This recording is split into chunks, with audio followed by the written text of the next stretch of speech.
আজকের ভিডিওতে তোমাদের সকলকে স্বাগত। হরে কৃষ্ণ, রাধে রাধে। আজকে খুব একটি গুরুত্বপূর্ণ ভিডিও হতে চলেছে। আমরা বৌদ্ধ উপবাস যে করছি তার পেছনে বৈজ্ঞানিক ব্যাখ্যা কি বলেছে। ভিডিওটি স্কিপ না করে পুরো দেখার অনুরোধ করছি। বহু ভক্তিশাস্ত্রে একাদশীর ব্রত করার কথা বলা হয়েছে, কিন্তু কেউ কি জানে যে আমরা কেন এই ব্রত পালন করব? তারা বলে আমরা কোনো শাস্ত্র মানি না, তাহলে কেন করবই? যাদের শাস্ত্রে বিশ্বাস নেই তাও তারা এই উক্ত দিনে ব্রত করবেন। কারণ এই বিষয়টি মনোযোগ সহকারে শুনুন। আমরা সকলেই আমাদের নিজেদের দেহকে ভালোবাসি, আর সেই দেহকে সুস্থ রাখার জন্য আমরা সব কিছুই করি। সূর্য ওঠার আগে উঠি, যোগ ব্যায়াম করি, নানা রকম ভাবে নিজেদের শরীরের যত্ন নিই যাতে শরীরটি ভালো থাকে। কিন্তু আপনাদের ব্রতের ফলে যদি শরীর ভালো থাকে তাহলে আপনারা সেটা করবেনই। তাই আমাদের এই ব্রতটি পালন করা উচিত, তাতে দেহে মহা উপকার হয়। রোজ সূর্যচন্দ্রর আকর্ষণে সমুদ্রে জোয়ার ভাটা হয় দুবার।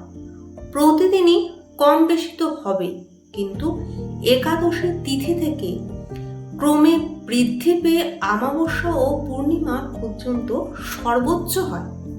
তাই অনুরূপভাবে প্রকৃতির যে কারণ সেটি উক্ত 5 দিনে আমাদের দেহে রস বেশি করে বর্ধিত হয়।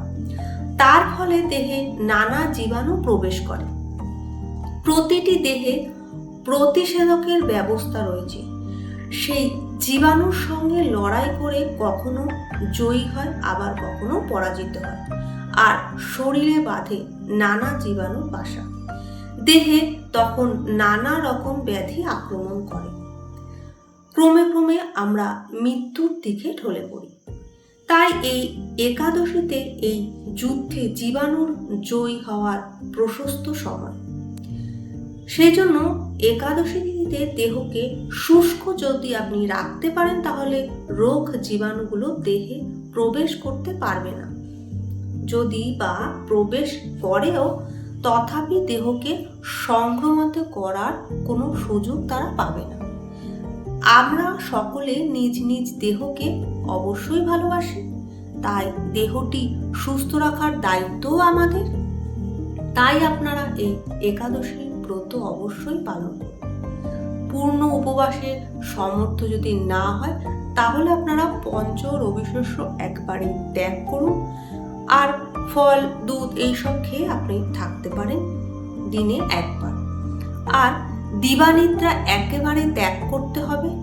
এই জাগরণের কারণ আপনার জানা দরকার আছে।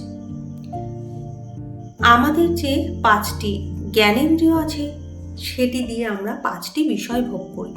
প্রতি মাসে মাত্র 2 দিন উক্ত 5টি ইন্দ্রিয়কে বশে রাখার জন্য সমস্ত রকম ভোগ আমাদের বর্জিত করতে হবে।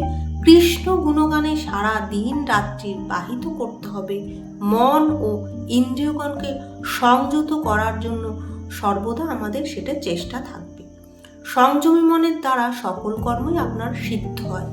সমগ্র পৃথিবী তার বশে থাকে। তাই সর্বদা জাগ্রত থেকে মনকে একাগ্র করা উচিত। কেউ যদি প্রশ্ন করে ব্রত পালনে শরীর দুর্বল হয়ে যায়, আমরা কেউ কাজ করতে পারি না, তাহলে কি করা উচিত? তার উত্তরে বলবো, 2-4 বার এরকম মনে হবে আপনি ভারী কাজ করতে পারবেন না, তখন আপনি সেই কাজ ত্যাগ করে দিন। ক্রমশ এটি করতে করতে আপনার অভ্যাসে দাঁড়িয়ে যাবে। তখন আপনি যতই কাজ করুন না কেন আপনার সেই কষ্টটি অনুভব হবে না। তাই এই ব্রতের দ্বারা মহা উপকার আপনার সাধন হবে। তাহলে তা থেকে কেন আপনি বঞ্চিত হবেন? মাঝে মাঝে পরিপাক যন্ত্রে বিশ্রামের যন্ত্র শক্তিশালী হয়, রুচি বাড়ে, হজম শক্তি বাড়ে।